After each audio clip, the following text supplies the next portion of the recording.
I think you probably want to speak about war rather than this, but this is very important. This is very important, and we're doing very well on the war front, to put it mildly, I would say. Somebody said, on a scale of 10, where would you rate it? I said about a 15. And we're going to continue to do well. We have the greatest military in the world by far. And that was a tremendous threat to us for many years. 47 years they've been killing our people and killing people from all over the world. And I think we have great support. And I think if we didn't do it first, they would have done it to Israel and give us a shot if that was possible. And if we didn't terminate the worst deal, one of the worst deals ever made, the Obama nuclear deal, I call it the Obama nuclear deal, where he gave everything to Iran, including a nuclear weapon. It was a road to a nuclear weapon. Bad things would have happened 4 years ago, because they would have had a weapon 4 years ago if I didn't terminate that deal. So we're in a very strong position now, and their leadership is just rapidly going. Everybody that seems to want to be a leader, they end up dead. And it's an amazing thing that's taking place before your eyes, because for 47 years we were pushed around, and we shouldn't have been. And I think I can say, and you see it as well as I do, you see the tremendous progress that's being made. Their missiles are being wiped out rapidly. Their launchers are being wiped out. They're attacking their neighbors. They're attacking their, in some cases, allies, or not so long ago allies. And, you know, it's really a nation that was out of control, and they would have used it on us if we let them, if we waited any longer. A big factor was Soleimani, the killing of Soleimani in my first term. And maybe the biggest factor was the rebuilding of the military in my first term. And then the B-2s hit the, and I use the word obliterate because it really was, it was a complete obliteration of their nuclear potential. And that set them back very, very seriously. If we didn't hit within 2 weeks, they would have had a nuclear weapon. If we didn't do the B-2 attack a number of months ago, they would have a nuclear weapon. And when crazy people have nuclear weapons, bad things happen. So we're in very good shape now. I want to let you know that, and we will continue forward. But it's a great display of military strength, and I'm very proud to have, with some of the people in the room, both senators and congressmen, we rebuilt, and women, we rebuilt our military during the first term, and we're using it a little bit more than I thought we would have to. Venezuela worked out really great. We have a wonderful relationship with the president and the various representatives, and we're taking out hundreds of millions of barrels of oil, and that goes to our benefit and to Venezuela's benefit. They'll be doing better than they've ever done before, and we will get a big piece of that, and we'll also make life wonderful for the people of Venezuela who have been very, very badly hit. So that's a lot said in a short period of time, but you can witness it for yourself. And now we'll get on to something that I'm very proud of, because it was sort of my idea, like very much so. Build your own power plant. And everybody thought I was kidding. They said, really, you can do that? How would you do that? I said, we'll get you fast permits, and you'll build your own plants, but we're going to discuss it in great detail with the biggest people in the industry and some of our great leaders and senators. And congratulations on the Medal of Honor for your 100-year soldier. You know, 100 years old, 101 to be exact. And Daryl's been fighting that he get the Congressional Medal of Honor for many years, Daryl, right? Mr. President, I give you all the credit for overcoming the lawyers in the Department of the Navy in a way that I thought was amazing. Yeah. And well, nobody could have done it but you. Maybe it'll be a long. We had to get it to him a little bit quickly, but he looks like he's in good shape. He's got some years left, right? He's planning to come back here for your next Medal of Honor ceremony, and he's also going to be the star at Tailhook this summer if you want to come to Reno. Well, I congratulate you for that success. That was amazing. He didn't stop. I've known him a long time. He never stops. So congratulations. It's very nice. We're here this afternoon for a historic signing that will help keep down utility bills very, very substantially. and electricity prices for millions of Americans, and in many cases for a lot of people that don't really understand why they're going up, but they're not going to be going up, they're going to be actually going down. Today we follow through on an announcement I made in my State of the Union address last week as America's largest tech companies officially signed the Ratepayer Protection Pledge. It's a big deal. It's going to have a tremendous impact on electricity costs. We're bringing down all of the costs. We have this little interlude to do what we have to do because we had it going, but these interludes are very important, especially this one. But the economy has never been like this. We broke 50,000 on the Dow. People thought we wouldn't do that within the first 4 years. We did it in the first year. And we brought 7 on the S&P, 7,000 on the S&P. They said that's even less likely to happen. And we did that too, all within the first year. Under this new agreement, big tech companies are committing to fully cover the cost of increased electricity production required for AI data centers, and that would be prices for American communities will not go up, but in many cases will actually come down and very substantially. Because, you know, the data centers, and you people are so big, you're the biggest in the world, but they've developed a little bit of a bad public, they need some PR help. Because people think that if a data center goes in, their electricity prices are going to go up, and that's not happening. It's not going to happen. And for the areas where it did happen, it won't happen anymore because they never had this alternative. It's actually going to mean the prices come down. You're going to see how badly they want. Some centers were rejected by communities for that, and now I think it's going to be just the opposite. This means that the tech companies and the data centers will be able to get the electricity they need, all without driving up electricity costs for consumers. This is a historic win for countless American families and will also make our electricity grid stronger and more resilient than ever before, so that's part of it. It's going to be strengthened up, and they're going to be getting a lot of excess electricity from the data centers where they build their own plants. They're going to be creating their own electricity. We're pleased to be joined today by Speaker Mike Johnson, who's got a difficult job, but he does it as easy as anybody I've ever seen do that job. It's never easy when you have a majority of 2, or sometimes less. I was going to say, sometimes less, but he's amazing. And Energy Secretary Chris Wright, who's worked so hard, and Senators Katie Britt, Bernie Moreno, John Husted. Thank you, everybody. Really great. Thanks, Katie. Representative Darrell Issa and Derek Van Orden. Thank you both. And Derek, thank you. Nice to see you. OSTP Director Michael Kratsios, AI and crypto czar David Sachs, as well as the commissioners of the Federal Energy Regulation and Regulatory Commission, and an audience. In the audience, you have Laura Sweat, David Rosner, Lindsay C., and Judy Chang, all very well-known people, especially in this group of geniuses. We have a lot of geniuses here, and a lot of geniuses that are also very strong people representing labor. We love labor. We love these guys. I also want to recognize the industry leaders here to sign the pledge, and this is a pledge that's going to be a very important pledge to the country and to their companies also. They benefit also very substantially, including President of Google, Ruth Porat. That's a good company. That's big stuff.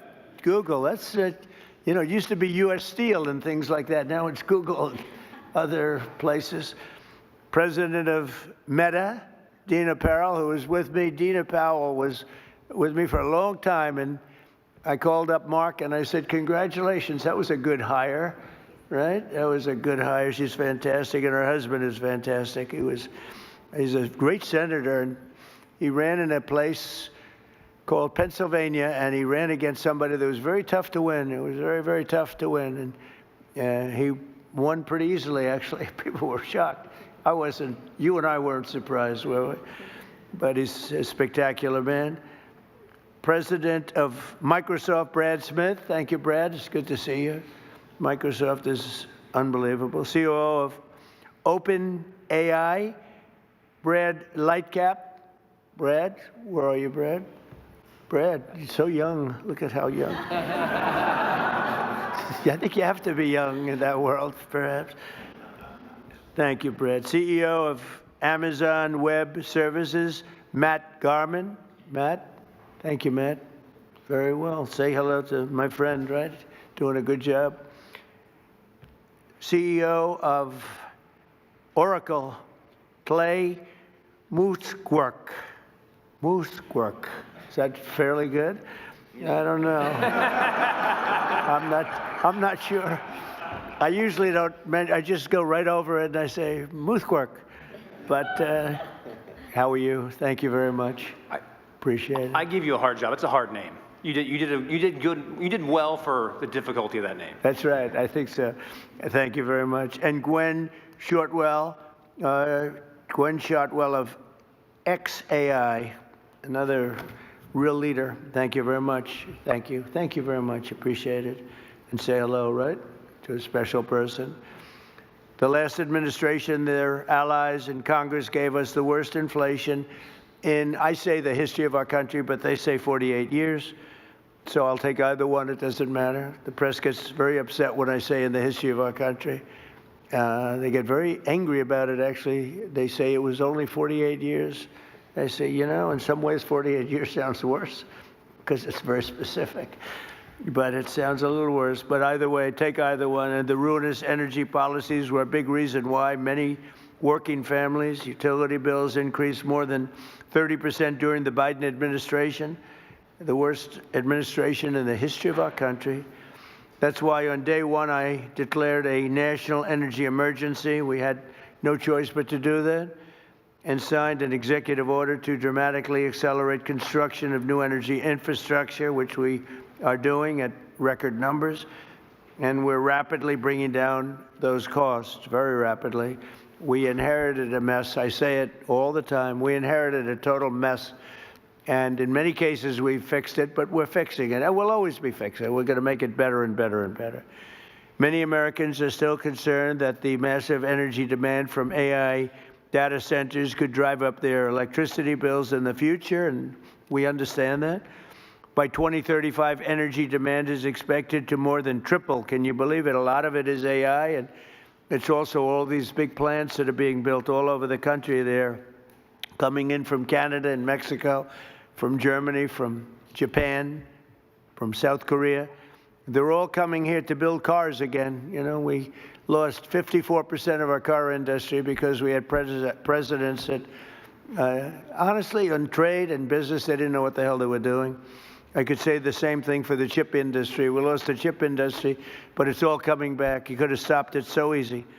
All you would have had to do is put a charge or a tariff on. If you want to leave the United States, that's fine. You can go to Taiwan or anywhere you want. But if you're going to make your product and sell it back in here, you're going to pay 100% or 200 or 300% tariff. And nobody would have ever left, but they missed that opportunity. But it's not going to matter now because it's all coming. They're all coming back. By 2035, energy demand is expected to more than triple. Under the Ratepayer Protection Pledge, we're signing today, the big tech companies are making 5 important commitments to keep utility prices down for American consumers. First, these companies are committing to provide or pay for all power generation and electricity needed for their AI projects, which is massive. And where possible, they'll add capacity to the grid by building new power stations. So they're going to be making their own electricity. They're not going to be taking from the grid, and they will actually probably, based on what I'm seeing, they're building overcapacity, and they'll be able to sell that overcapacity at very low prices into the grid. In addition to that, we're fixing the grid. Now, if we didn't do this, this was, I believe, I don't know, nobody's going to challenge you, won't challenge me. I think this was my idea. I said, wait a minute, we can't, when I first got involved with AI, they said, we will need triple the energy. Think of this, triple the energy of what we have now. Some people said double. I said, whether it's double or triple, that's crazy. And that was just for AI. It is incredible. And when you see the buildings we're talking about, you start to understand it. But unless you saw buildings that go for miles, buildings that are so big, buildings that cost $60 billion. I said, you mean $60 million? When I first got involved, they said, we're building a $60 billion building. I said, you mean 60 million? 60 million is a big building. It's not that big, but it's pretty big nowadays. They said, no, no, sir, we're going to spend 60 billion, but now it's like 100 billion and 150 billion. And the bottom line, it takes electricity like nobody's ever seen before. And I said, well, with an old grid, even if we fix it really well, which we're in the process of doing, you can't take that and double our electricity. They're going to have to build it themselves. And I told Mark, I actually told Mark, I told Elon, I told people, and nobody believed me. They said, you're going to let us build our own electricity? Because they've been so used to being beaten down and to have people with no ideas how to solve problems, and then the whole thing fails. It's a whole disaster. They said, no, I'm serious. And in one case, they submitted plans, and they didn't do what I told them. And when I called them, I said, why don't you have your plant here? We thought you were kidding. Are you serious? You really? They couldn't believe it, in a good way. They said, it's too good to be true. And I said, no, it's not. And here's the other thing. You'll have your approvals within 2, 3, or 4 weeks. It used to take 20 years to get it prior to rejection. So in other words, you go 20 years prior to rejection. They'd vote. I've known many plants where they've been, I knew people, they started off young. They were young trying to get approvals for a stupid plant, one plant. Their whole life was devoted to getting this plant. And around 22 years, in one case, 22 years later, he got rejected. I said, that's not good. He wasted, let's say, half of his working life on getting an approval, and he didn't get, now we get it in 2 weeks, 3 weeks, maybe 4 weeks. When I came in originally in my first term, we had 2 big LNG plants in Louisiana. They were in the 14th year of getting approvals, and they had just been rejected. And I got involved. They were tremendous plants. They're up now. They're working beautifully. They built the 3rd one. They're magnificent. I mean, if you like pipes, this is a plant. The whole thing is, you look inside, all it is pipes. I've never seen anything quite like it. It's like lying 2 or 3 Empire State Buildings on their side and doing nothing but putting pipes into it. So I didn't know exactly what it represented. All I knew is this is what they needed. So I got involved. The first one I got done in 1 day. The second one, I was a little bit slower that week, and it took me 1 week. So I got the first one done in 1 day, got fully approved. And when they called up the head, and I didn't want anything. I don't want anything for myself. I want it for the country. When they called up the head of a company like a Microsoft or like any one of the people in this room, but they called up the heads, they said, no, we got rejected. No, you just got approved. It was 1 day and 1 week, and they were built, and they're in your state, by the way, right? Yes, and they are big. Yes, they are. And they're doing great. Lots of pipes. And there are lots of pipes, right? That's all I noticed. I said, I've never said anything like that. Anyway, so for these companies committing to provide or pay for all power generation electricity needed for their AI projects, where possible, they will add capacity to the grid. They're going to be adding a lot of capacity, and I think it's going to be really, and I've seen some power plants. I'm actually more interested in the power plant than I am in information. I said, where do you make the money for this? They said, information. I said, okay, that's good. That's got to be a lot of information, though, right? And it's turning out to be true. David, it better be true, because you got a big bet. This country has a big bet on it. But it's incredible what they're doing and what they're coming up with. Second, they'll cover the costs of upgrading existing power delivery infrastructure and their energy demand as it requires further investment. So they'll be upgrading existing power delivery infrastructure. They will, third, negotiate separate rate structures with utilities to cleanly assign them to the costs of new capacity investments and commit to paying even if they do not end up using all of that electricity. They're going to make a commitment. So we're going to have a situation where you're not going to have increased electric bills for homes that are in the area or even outside of the area. And fourth, they'll invest in the local communities where they build and operate, provide workforce development and jobs, for skilled Americans like those with us today. We have great skilled people, electricians, engineers, HVAC technicians, server and network technicians, power plant workers, plumbers, welders, and many others, all people that I've hired. All my life I've been hiring you guys, and you've done a great job. I built a lot of buildings, a lot of good ones. And finally, they will use their infrastructure to contribute backup power to local grids during times of need.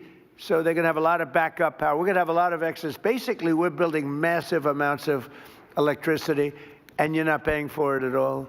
And the companies want to do it because this way they can, otherwise they couldn't build. I mean, the option really was not about cost. It was about there's no way of possibly taking the old grid and doubling it in a matter of months or years.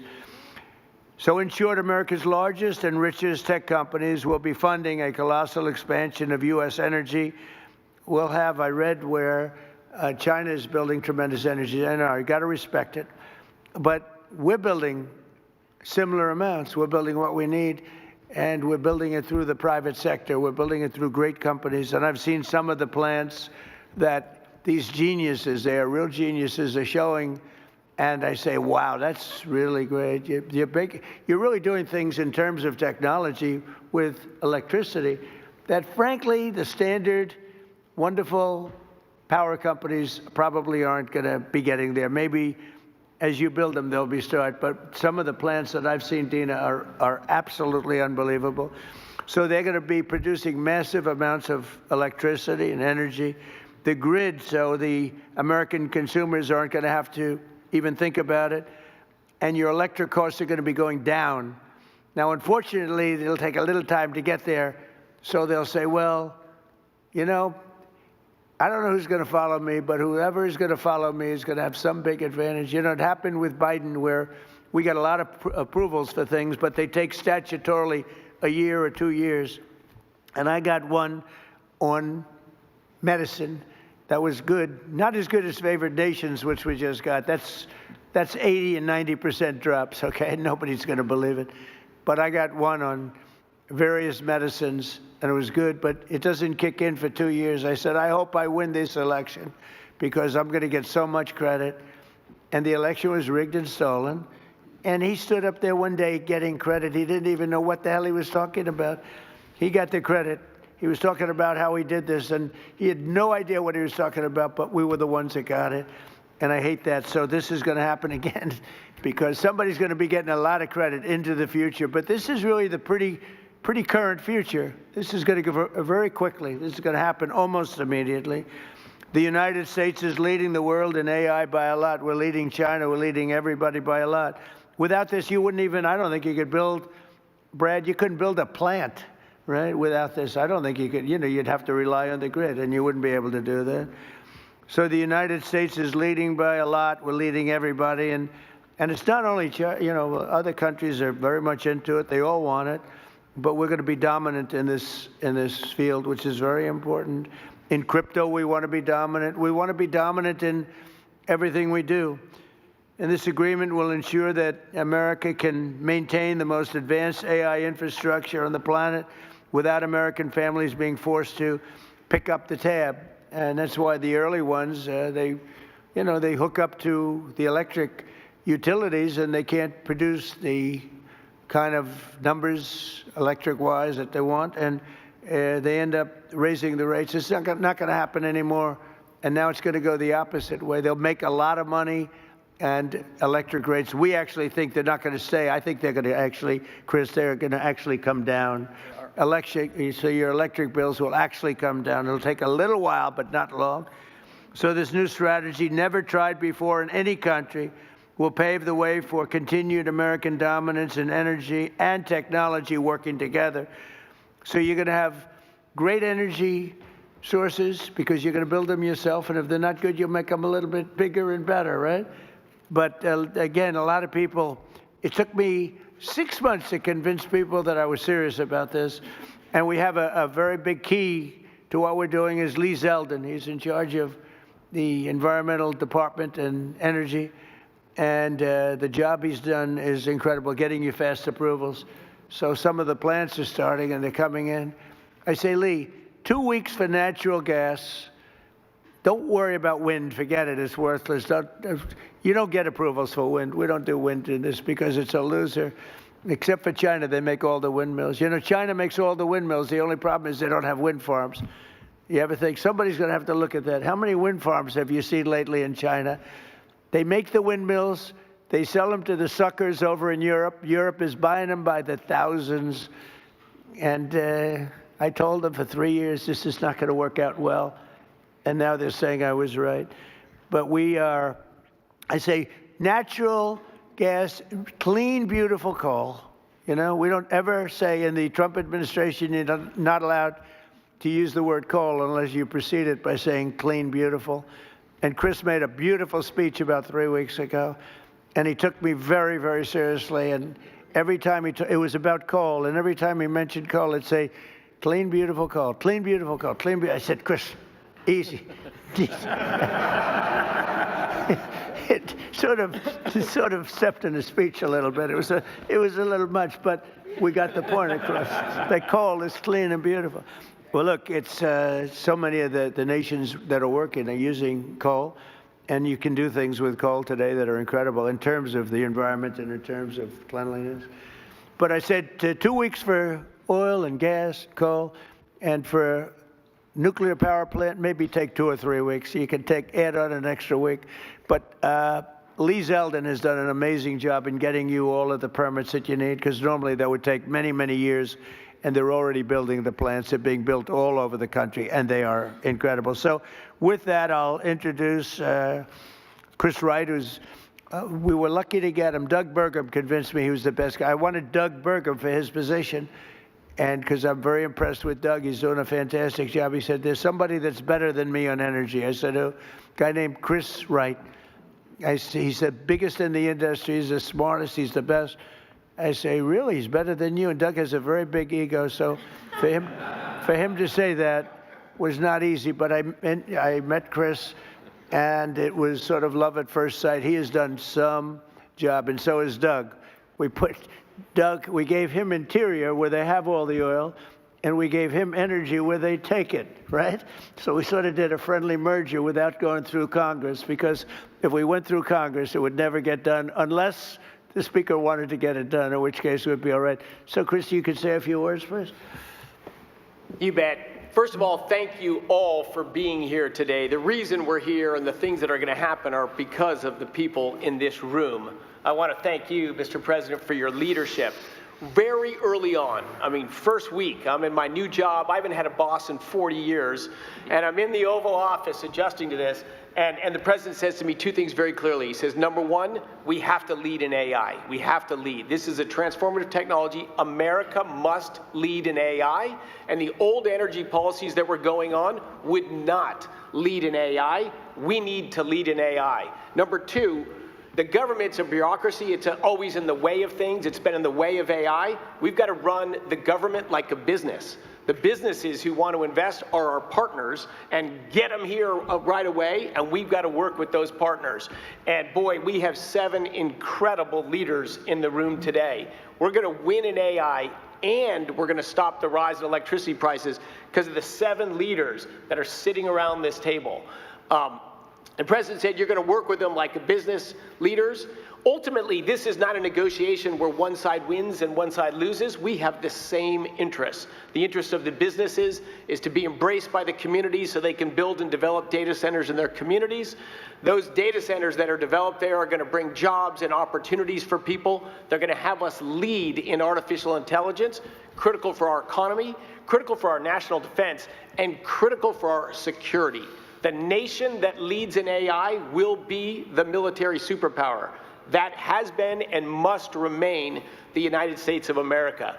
But this is a pivot, and this is a transformation, and it's the bold leadership of the President and the bold long-term vision of the business leaders that I am very proud to call partners and friends around this table that have invested that money, that have developed those technologies, that are willing to invest those dollars, and are also willing to fix the biggest problem. We had 30% electricity price rises during the Biden administration, and we shrunk our amount of available dispatchable electricity.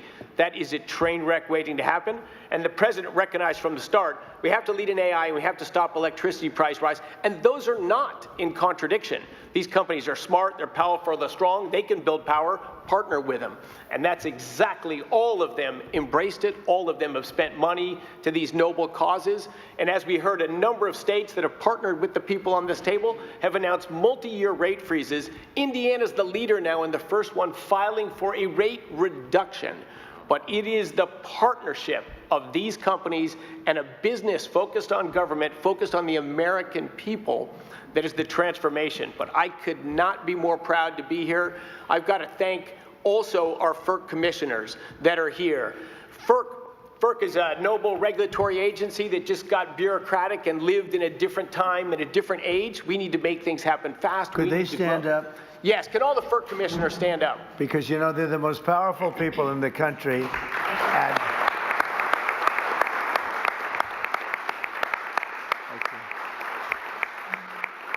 I have had more people say, do you know FERC?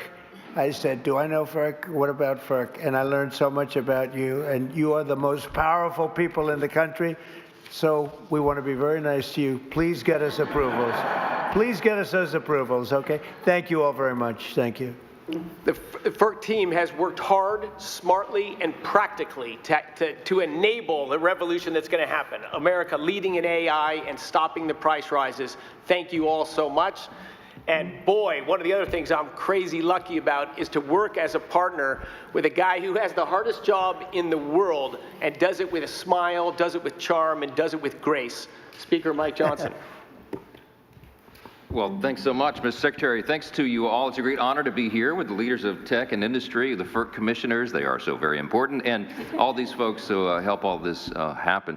Look, only President Trump has the gravitas to be able to assemble the leaders of all these great companies in one room, and also to conceive of an idea like the Ratepayer Protection Pledge. This is an idea whose time has come. I think it's going to be so well received around the country because, let's be honest about it, there are concerns that people have had. There's a lot of misinformation out there, Mr. Secretary, about the rise in energy demand and what that's going to mean for our communities. So it is so meaningful to have leaders, the titans, to come in and say, everybody be calm. This is going to be great. It's actually going to be better going forward. Not only is America going to stay on top and lead and be the strong superpower that we are, we're going to continue to lead on AI. We're going to continue to make the communities better. I'm in the state of Louisiana. A lot of this is happening in Louisiana, Mr. President. It's not just a bunch of beautiful pipes. It's also data centers. Meta's doing a big one. And, of course, Amazon's working in Louisiana, and Stack, and so many of the other companies. And our communities are so grateful to have that investment, and also grateful because they're coming in as great corporate partners, community partners. And they're acting responsibly. They're helping to build out the energy grid, and they're making life better, not just with good paying jobs. They're actually making life better in these communities and in our states. And so we're so grateful for that. I like what you said a moment ago. This is a win-win-win across the board. You have everybody who's come to the table in good faith under the leadership of this extraordinary president to make this happen for the country. It's at the perfect time. Trust is not given by communities and local stakeholders. It's built over time. And I think this pledge is a huge part of building that important foundation for the future. America's back, Mr. President. I'm so excited about that, excited to be a part of this. Thanks so much for letting us be it. Yeah. I think we'll go with John. Is that all right? John Houston?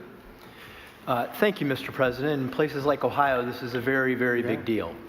I know that you know well that if we want to have economic dominance and national security dominance, we need to have technological dominance. And AI and data centers are a big piece of that. And I know that the American people want to win. They want to win this just like you do. We want to be superior to our challengers like China.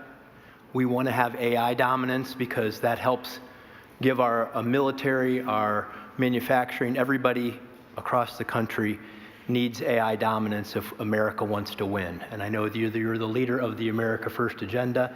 You want America to win, but so do the people in places like Ohio, but they're concerned about energy prices, right? They know that they like those folks out there, the construction trades that build these, the plumbers, pipe fitters, HVAC, electricians, the people that build the power plants, the laborers, the Boilermakers. Like, these are working people in places like Ohio that do amazing work. to build the data centers, to build the power plants, but people just are worried about their energy prices. And what you're offering today with this roundtable with the Ratepayer Protection Pledge, Mr. President, is great leadership, because this solves the problem that people were worried about. And as the data centers build new power plants, it leads to energy stability, affordable, reliable electricity for American ratepayers, helping them win the affordability battle that you're leading on behalf of this great team that you've assembled. And I just want to say thank you for your leadership on this. Thank you very much, John. And I hear you're doing very well in your race. He's running for a very important seat in a great state that I like a lot. It's always been good to me, and it's going to be good to you, and it has been good to you. So good luck with that. Okay? Thank you, Mr. President. You're going to do good. Michael, please. Thank you so much, Mr. President. You have been talking about this issue beginning as early as the campaign. In July, when we released the AI Action Plan, this was a focal point of the speech you gave. Talked about it again at the State of the Union. So this is a culmination of this idea that you've been working on for quite some time. And the key to all of this is that American AI leadership should never come at the cost of hardworking Americans' ability to pay their electricity bills. And frontier AI that all of these great companies work on every day, along with the data centers that underlie them, are going to accelerate scientific discovery. They're going to unlock economic efficiencies. They're going to enable entire new industries to support the prosperity of all Americans. And to continue to lead in AI, these great companies need to make new data centers. We need new fabrication capacity. We need new manufacturing facilities, and we need new power plants to be able to do all of this great work. And today, through this pledge, we are challenging all these companies to think bigger when it comes to data center construction by identifying ways that we can drive down the overall electricity cost, to ultimately strengthen grid resilience, and to create more American jobs in the communities that choose to build all of these data centers. By signing this pledge, all these companies here are making themselves accountable to you, Mr. President, and to the American people as they strengthen their commitment to benefiting the communities in which they build and they operate. We as an administration are using every tool at our disposal to ensure that the U.S. can build and maintain the largest, most powerful, and most advanced AI infrastructure anywhere on the planet. And today we recognize that building the future requires massive amounts of reliable energy. And I'm grateful to you, Mr. President, for acting so decisively to ensure that the growing demands of energy that we have are never passed to the American households. Thank you. Thank you very much. Dina? Thank you, Mr. President. It's such an honor to be with you today. I also want to thank your outstanding team for partnering with us. You know, it's been remarkable to watch this transformational moment and you positioning America to lead. Our country has had very big transformational movements before, whether it was coming together, World War II, or the Industrial Revolution. But this is different. The next 3 years, in many ways, sir, are the whole game. And those 3 years, while you are president, you have positioned us to win. You have not only made sure that energy dominance is a key to how we will succeed in the compute needs we need, but you've also done something very important. You've made us all know that it's not about the products, it's about the people. And at Meta, we are so proud of the jobs that we are creating, whether it is in Louisiana or in Ohio. So proud that it's not just extraordinary engineers, it is pipe fitters, it is welders, it is electricians. And I'm particularly proud today to announce that partnering with Senator Moreno and Senator Husted, we have launched a pilot in Ohio to train fiber technicians, some who are in this audience actually today, a very important skill set needed to build data centers. This 4-week program is a new curriculum. When you graduate, you have a license to be a fiber technician and a guaranteed job with Meta. We are also extremely proud to sign the Ratepayer Pledge today. Also, in Louisiana, as the speaker just said, we have been able to lower the costs of so many Louisiana payers, energy payers, an estimated $650 million over 15 years. So we are proud to say today that we want to fully cover the cost of the energy that we use in our data centers, create jobs and opportunity, but more than anything, sir, we are really proud that we're going to look back and have had the privilege to work with you and know that America won at such a critical time and that we did it really working with the American worker and so many others. So thank you, sir. Proud to be here with you. So nice. Thank you very much, Jen. I also want to say, sir, I forgot to say it, it was 10 years ago, way before we were talking about AI, that you said there is honor and dignity in plumbers and in workforce skills training, and you asked Ivanka, as you know, to chair that. 10 years later, we could not have imagined how much we needed all of those jobs and those programs, and you marshaled the entire government to do it. That is having an impact in cities across the country. So thank you very much. Thank you very much. Thank you, sir. Jen. Ruth, please. Thank you, Mr. President. Google is grateful for all that you and your administration are doing to secure America's continued leadership in AI. And to your point, it must be powered by abundant and affordable energy if it is to benefit all Americans. I'm pleased to be here to underscore Google's support for the Ratepayer Protection Pledge. We're committed to assist in all of your work to support American households, American businesses in this exceptional era of innovation. So 4 brief points how we will deliver on this for Americans. First, adding to energy capacity. Consistent with your call to build, bring, or buy energy, we will meaningfully invest across America to bring new energy online, as you have stressed so frequently, to deliver the self-sufficiency that is core to this pledge. In Texas alone, we've contracted to add more than 7,800 megawatts of net new energy generation and capacity to the grid as we grow our data center footprint. And very much to your point, we're committed to continuing to invest to add capacity where we build. And to that end, we will very shortly close on an acquisition of Intersect Power, which is going to enable us to build data centers right next to those new additional power generation capabilities where possible. Second, to protect American ratepayers, we're committed not only to pay for 100% of the energy we use, but very importantly, the infrastructure to support that growth, whether or not we end up using that energy. And I think one example that brings that to life, I recently had the privilege of being in Arkansas with Governor Sanders, and our energy partner there, Entergy, announced that Google's investment covers the full energy costs associated with powering our data center, which contributes more than $1 billion back to Arkansas customers to reduce their electricity costs. I think this is precisely what you were saying we need to do more of, and we're committed to doing that. Third, I get very excited about the topic of workforce development, very much to your point, and the important topic of job creation. Every one job that we create in a Google data center gives rise to an additional 9 jobs in the communities in which we are building that data center. Those are high-skilled construction jobs, electrician jobs, represented by so many of the amazing people here today. It's also jobs across the community, in schools, in restaurants, with small businesses. And we announced, in fact, last week that we're providing free AI professional training for all small businesses across America.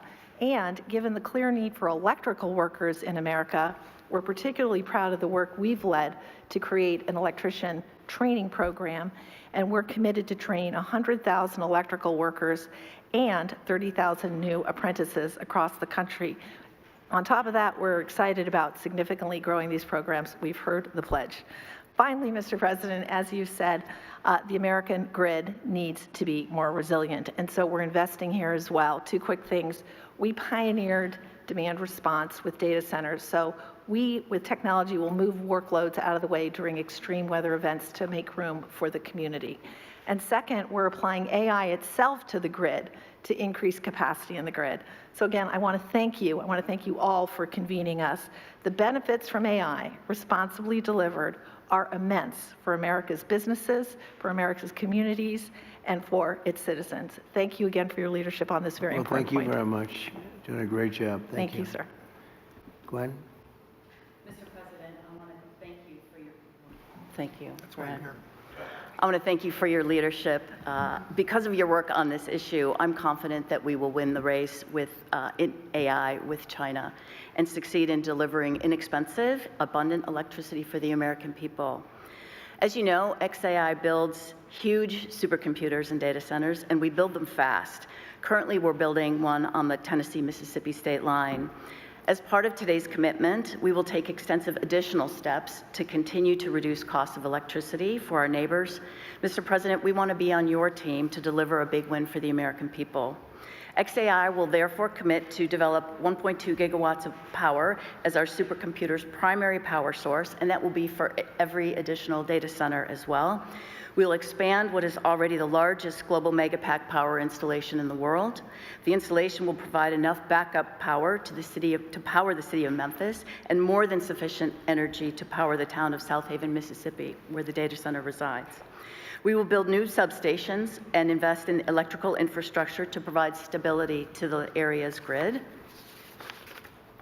We will build state-of-the-art, we haven't talked about that yet, but this is actually quite important. We will build state-of-the-art water recycling plants that will protect approximately 4.7 billion gallons of water in the Memphis aquifer each year. And we will employ thousands of American workers from around the city of Memphis on both sides of the Tennessee-Mississippi border. We will also commit to deploying our AI technology to make people's lives better, creating a period of abundance where electricity becomes cheaper and people have access to the best goods and services humankind has ever seen. Finally, Mr. President, we commit to take these efforts into orbit. We are currently designing orbital data centers powered by the nuclear reactor in the sky. Launching supercomputers into space will mean even more energy on Earth, as all the power plants that we're building now and power sources we've built will be available to the communities instead of the data centers. I've been in the space industry for nearly 40 years, sir, and I have never seen things move more quickly than under your administration, so thank you for that. Mr. President, you've been strong and clear about building AI that benefits Americans and benefits American values, including demanding that AI is consistent with American values. In July 2025, you signed an executive order directing agency heads to support only those AI models that prioritize truth-seeking and are ideologically neutral. We fully support that order, and we're fully on board with the Ratepayer Protection Pledge, and I'm really excited to be here. Thank you so much for your commitment. Thank you very much. Thank you. Would anybody like to say something? We're finished with the official speakers, but we have the most important people in the room, and great people, political and otherwise. Would anyone have anything? Please, Darrell. Perhaps as the California representative here, I can tell you how excited I am about your proposals. First of all of you have major presence in California.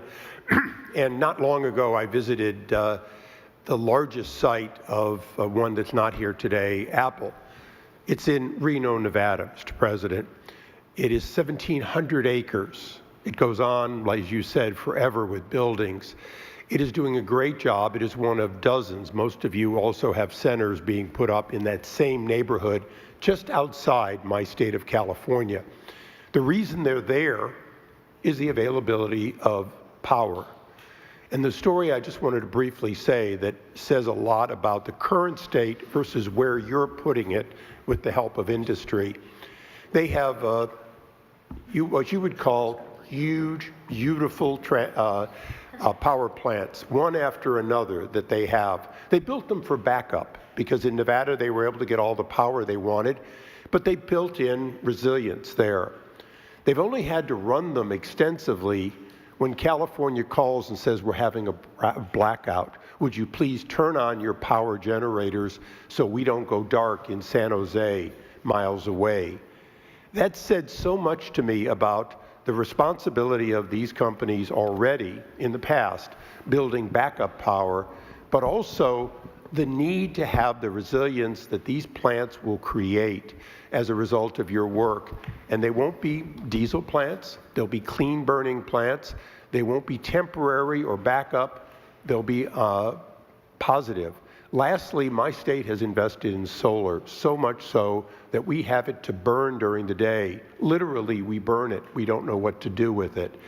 the ability of these power plants to take solar when it's in excess and then provide that resilience 24/7, all as a result of your leadership. And so, as someone who is from a state that may build less of them, but needs them more than any other state, I want to thank you for what you're doing, because these companies now can be empowered to do a lot more than what they did so far on the edge of California to help California be part of winning the AI race.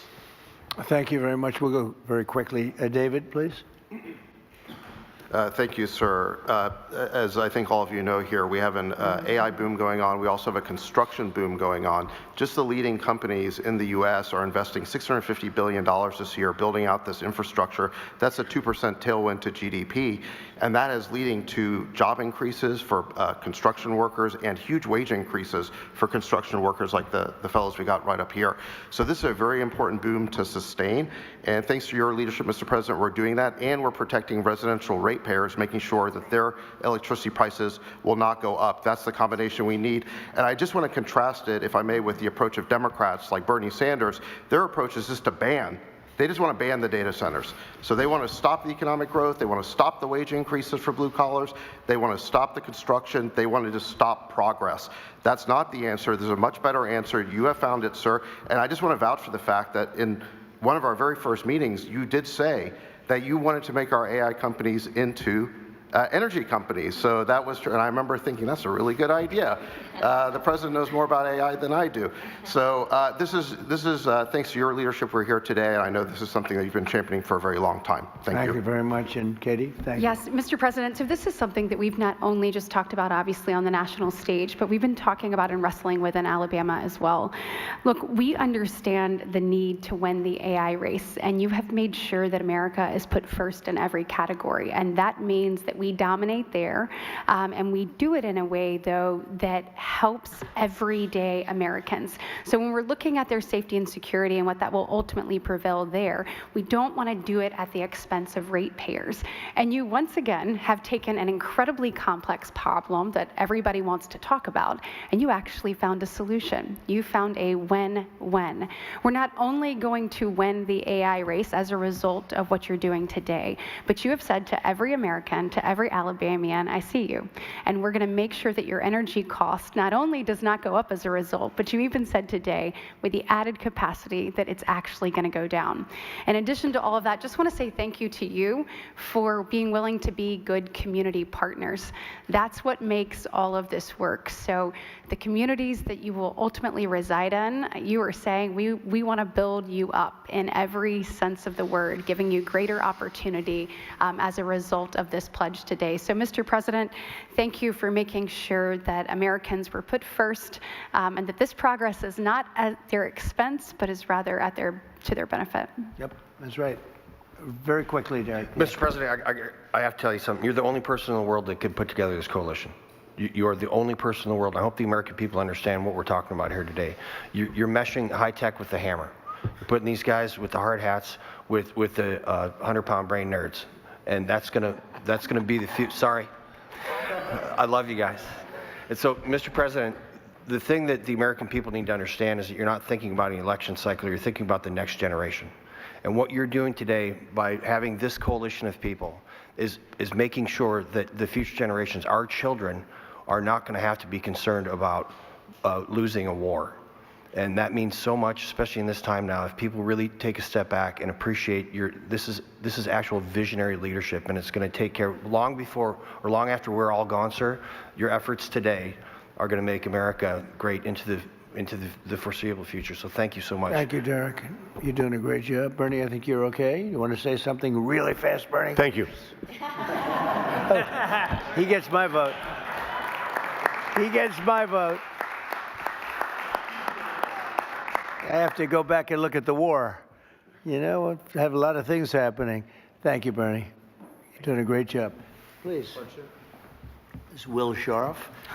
Go ahead, Will. You have anything to say? I think it's been pretty comprehensively covered by all the speakers you've had today, sir, but you're going to be signing a proclamation announcing the Ratepayer Protection Pledge. This is going to ensure American AI dominance in the years ahead, while also ensuring that American ratepayers, ordinary Americans paying their electric bills, aren't paying anything more. And along with the proclamation that you're signing, each of the CEOs and industry representatives that we have present here will be signing an actual copy of the Ratepayer Protection Pledge, committing them to your vision for this industry going forward. Pretty good, right? And let me say to the press, thank you so much for being here. It was fantastic. After the pledges are signed, if we can have you move out of the room as quickly as you can so we can do a little bit of business.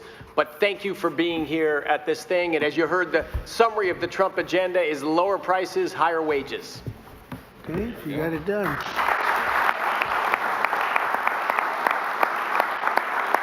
That's a good one. It's a good one, Engelberg.